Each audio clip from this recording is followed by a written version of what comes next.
Chapter 9. The Shepherd's Story. "Your Majesty," said Herringbone, hurrying towards King Fred, who'd just risen from the throne, "there's a shepherd from the marshlands here to petition you, sire. He's a little late. I could send him away if your Majesty wants his lunch." "A marshlander," said Spittleworth, waving his scented handkerchief beneath his nose.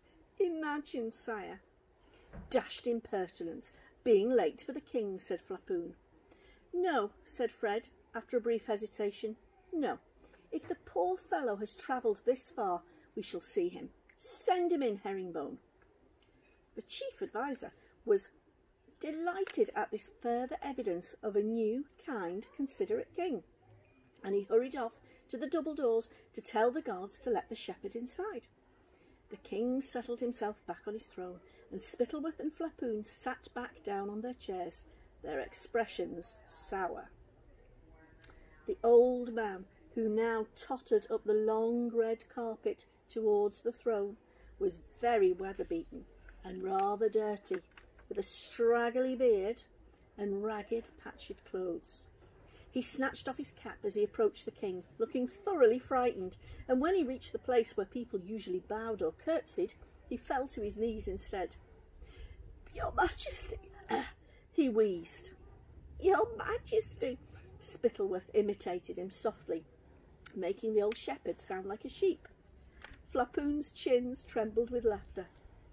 "Your Majesty," continued the shepherd, "I have travelled for 5 long days for to see you. It's been a hard journey.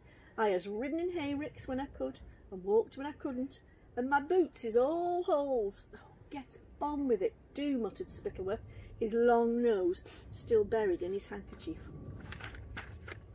"But all the time I was travelling, I thought of old Patch, sire, and how you'd help me if you could, if I could just get to the palace." "What is old Patch, good fellow?" asked the king, his eyes upon the shepherd's much-darned trousers. "'Tis my old dog, sire, or was, I should perhaps say," replied the shepherd, his eyes filling with tears. "Ah," said King Fred, fumbling with the money purse at his belt, "then, good shepherd, take these few gold coins and buy yourself a new—" "Nay, sire, thank ye, but it bain't a question of the gold," said the shepherd. "I can find myself a puppy easy enough.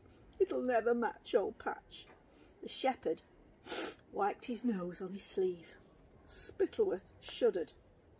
"Well then, why have you come to me?" asked King Fred, as kindly as he knew how. "To tell you, sire, how Patch met his end." "Ah," said King Fred, his eyes wandering to the gold clock on the mantelpiece. "Well, we'd love to hear the story, but we were rather wanting our lunch." "'Twas the Ickabog that ate him, sire," said the shepherd. There was an astonished silence, and then Spittleworth and Flapoon burst out laughing. The shepherd's eyes overflowed with tears, which fell sparkling onto the red carpet.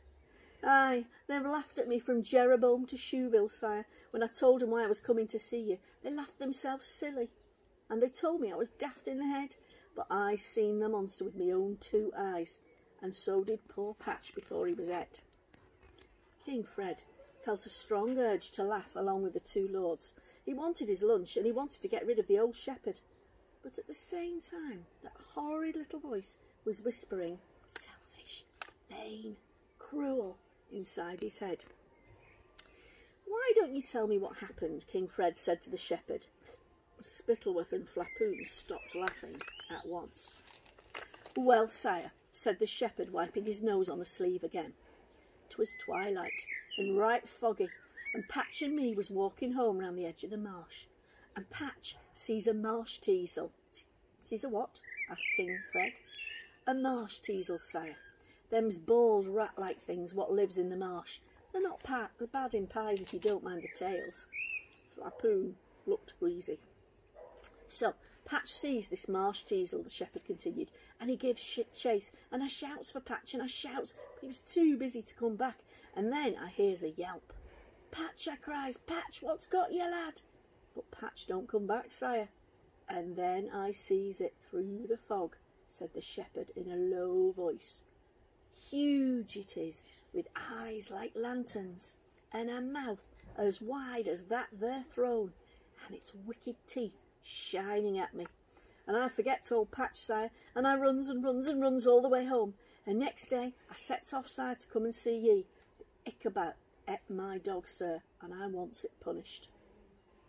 The king looked down at the shepherd for a few seconds, then very slowly he got to his feet. "Shepherd," said the king, "we shall travel north this very day to investigate the matter of the Ickabog once and for all. If any trace of the creature may be found, rest assured it will be tracked to its lair and punished for its impudence in taking your dog. Now take these few gold coins and hire yourself a ride back home in a hay cart." "My lords," said the king, turning to the stunned Spittleworth and Flapoon, "pray change into your riding gear and follow me to the stables. There is a new hunt afoot."